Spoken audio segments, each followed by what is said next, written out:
Évangile de Jésus-Christ selon saint Matthieu.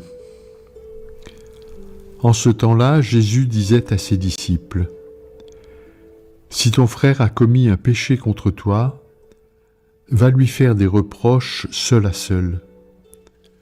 S'il t'écoute, tu as gagné ton frère. S'il ne t'écoute pas, prends en plus avec toi une ou deux personnes, afin que toute l'affaire soit réglée sur la parole de 2 ou 3 témoins. S'il refuse de les écouter, dis-le à l'assemblée de l'Église. S'il refuse encore d'écouter l'Église, considère-le comme un païen et un publicain. Amen, je vous le dis. Tout ce que vous aurez lié sur la terre sera lié dans le ciel, et tout ce que vous aurez délié sur la terre sera délié dans le ciel. Et pareillement, Amen, je vous le dis. Si 2 d'entre vous sur la terre se mettent d'accord pour demander quoi que ce soit, ils l'obtiendront de mon Père qui est aux cieux. En effet, quand 2 ou 3 sont réunis en mon nom, je suis là, au milieu d'eux. » Acclamons la parole de Dieu.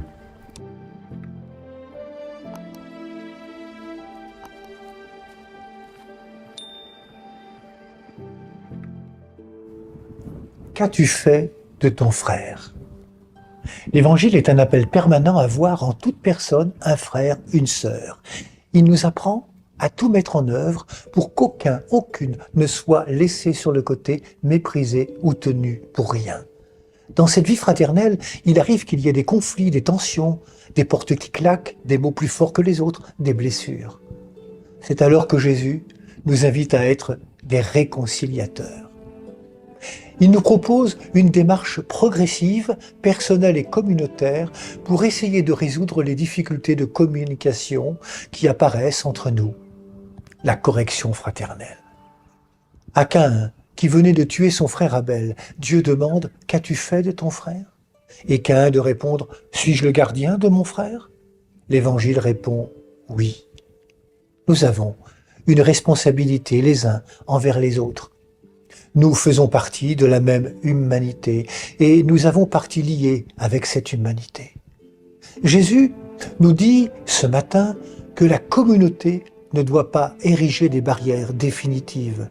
Elle doit toujours garder les portes ouvertes et la lumière allumée. La communauté chrétienne ne se résigne jamais à la perte définitive d'un frère ou d'une sœur. Elle se montre toujours capable d'accueillir, de pardonner, de se réconcilier, de permettre le retour de celui ou de celle qui s'est éloigné. Le mouvement qui doit habiter notre cœur vis-à-vis d'un frère ou d'une sœur qui va mal n'est pas celui du jugement et de la condamnation, mais bien celui de la miséricorde. Il faut tout faire pour qu'il n'y ait pas d'exclusion. Écoutons un extrait de la préface de la prière eucharistique pour la réconciliation. Ton esprit travaille au cœur des hommes, et les ennemis enfin se parlent, les adversaires se tendent la main, des peuples qui s'opposaient acceptent de faire ensemble une partie du chemin. Oui, c'est à toi, Seigneur, que nous le devons si le désir de s'entendre l'emporte sur la guerre, si la soif de vengeance fait place au pardon, et si l'amour triomphe de la haine.